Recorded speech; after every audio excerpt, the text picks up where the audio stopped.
Do you have questions about what colon resection is? Find out on this next episode of Digest This.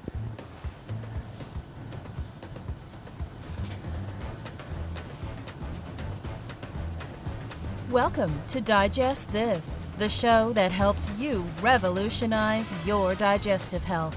Here are your hosts, Dr. Liz Cruz and Tina Nunziato. Hello and welcome to Digest This. I'm Tina Nunziato, and with me is the lovely Dr. Liz Cruz. Welcome to your show, Dr. Liz Cruz. Thank you, Tina. Thank you. Yes, so for those of you that are not used to Tina starting the podcast, it's been a while since we've done a GI focus. I love it. I know, and it's mainly because I went back and looked at all of our GI focuses from the past, and we've covered pretty much every topic at this point. I'm really struggling to find new GI topics, but I've got a couple coming up. But we wanted to do another GI focus. It's been a while, but a GI focus is where we talk about a specific GI issue, and Tina quizzes Dr. Cruz, and then Dr. Cruz so lovingly answers all the questions for everyone to learn about specific GI terms and issues. Please be easy on me, okay? Yes, I'm going to be gentle. Don't worry. Okay, so this week's GI focus is going to be on colon resection. And just talking about what it is. So first of all, Dr. Cruz, what is a colon resection? A colon resection is when a part or all of the colon is resected or surgically removed. Typically, so it's a surgery. It's a surgery. So I am going to toss in there a little disclaimer that I am not a colon surgeon. And actually, I do want to make that clear because I do get asked many times by patients, okay, so if I need surgery, will you be the one doing it? Mm-hmm. And I tell them, no, I'm doing your colonoscopy. If I find something, though, like a tumor that needs to be surgically removed, then I will send you to a colon surgeon. So there is a specialty of surgeons called colorectal surgeons. And as the word itself implies, they are surgeons of the colon and the rectum. So let's take a minute on that because I think that is an important topic to discuss because we do get that question a lot, and a lot of people don't realize that they're two totally separate specialties. Right. Was it ever one specialty? Was there ever a doctor who did both colonoscopy and did the surgery, or has it always been specialized, separated out? Well, I don't know when colorectal surgery as a specialty was, became a specialty. It used to be general surgery, and the general, like back in the day, a long time ago, the surgeons did everything. Exactly. If you were a surgeon, you operated on every part of the body. Yeah, and even when we started the practice, way back, seems like almost a couple decades ago. It hasn't quite been that, but even at that point, we didn't have any colorectal surgeons in our area. Mm-hmm. And so I remember that if somebody needed, if somebody had a tumor in their colon, I was referring them to a general surgeon. Mm-hmm. However, when I did my training in gastroenterology, we did have colorectal surgeons that were there, that participated. If we had somebody that needed surgery of the intestine, we would send them over to them. But when I actually got here to Phoenix, there just weren't, at least in our area, we didn't have colorectal surgeons. Okay, then we got a colorectal surgeon that opened up, close to when we did, and now there are definitely a handful.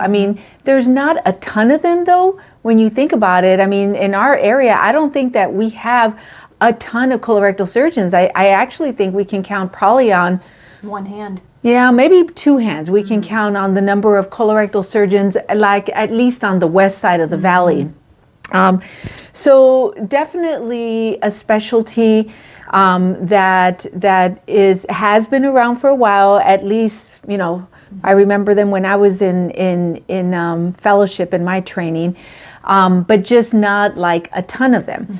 So now colorectal surgeons do colonoscopies. In fact, we have a colorectal surgeon at our surgical center that does colonoscopies. He'll come in and do a day. He'll have a lineup of colonoscopies, and he'll do that. Like he also does other things in the operating room, like small resections of stuff in the colon, fistula repairs, and things like that. But he also does colonoscopies.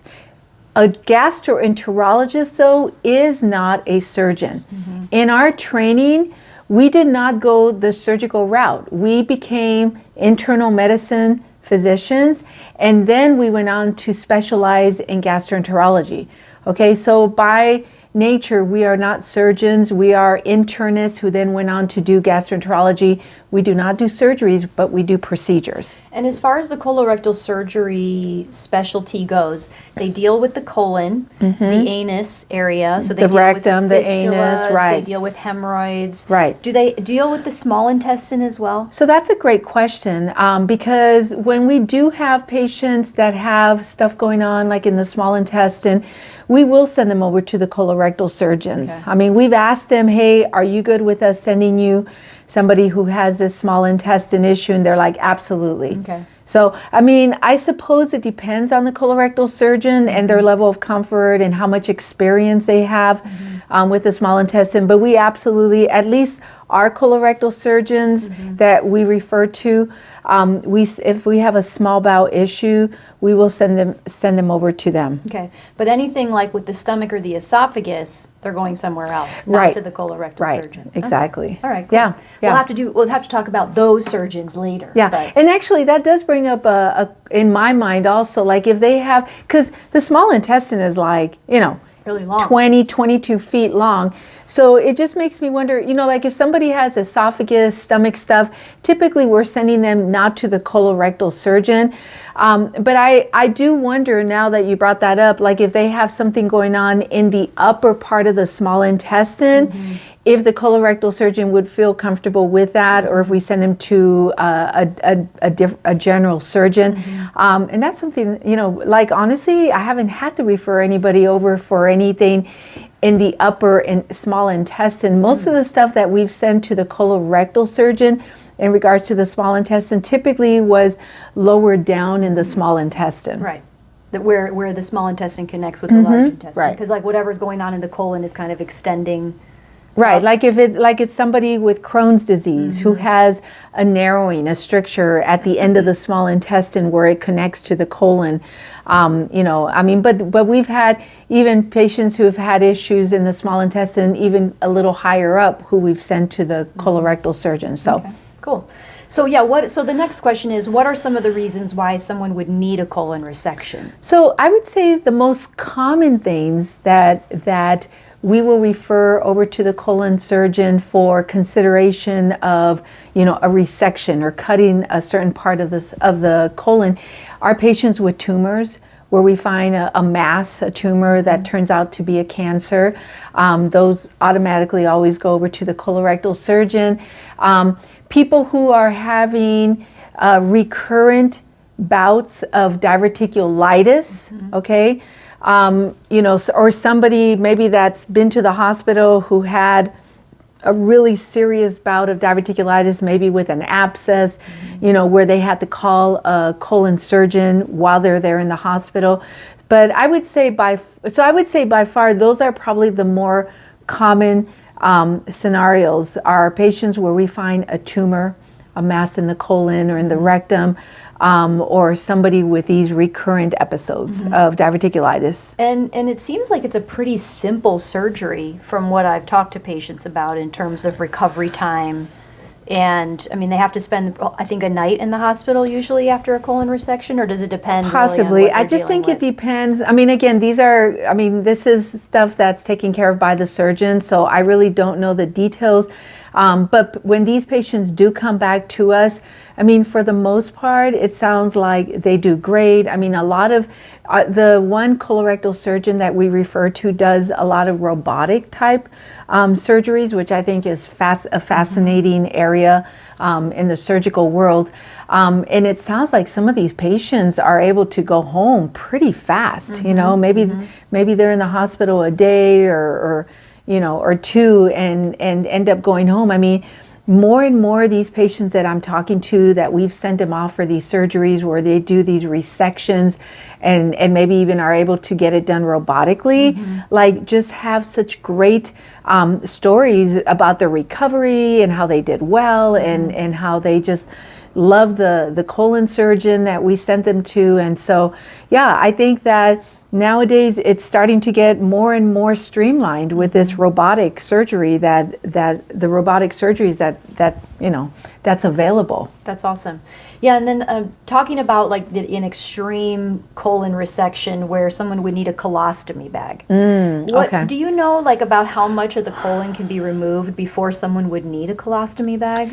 You know, I think that, so first of all, anybody that's going to go to have surgery is always going to be told by the colon surgeon, listen, you know, there's always that option that we may have to do a colostomy bag.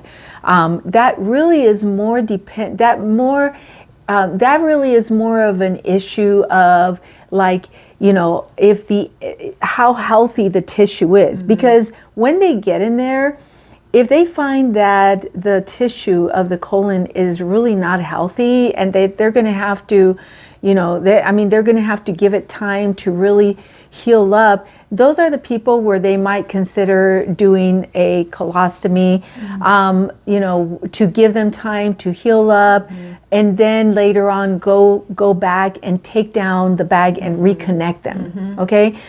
As far so that's as possible, like the person could have an interim colostomy bag while the colon is healing, and then it can be reattached and get rid of the colostomy bag. Like the other thing also, as far as like a tumor, you know, like how far down it sits, you know, like in the rectum, getting close to the anus, like all of that plays into it.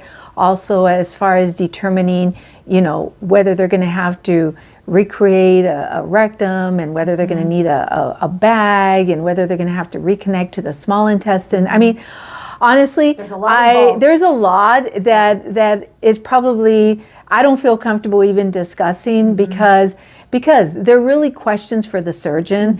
And so when patients start asking me questions like that, well, how much are they going to have to take, and how's that going to work with a connection and all that, I always tell them, look, this is something you really need to discuss with the surgeon. And so that they can go talk you through all the different options, if there are a lot of options, and talk to you about the bag and what are the circumstances in which you might require a bag. So yeah, those are really questions that are more surgical type questions. Well, I'm just thinking we should at some point in the future have our colorectal surgeon friend on one of our podcasts. We should, absolutely. Yeah, awesome. Definitely. We should definitely do that. All right, well, anything else about colon resections that you want to say that I didn't ask you about?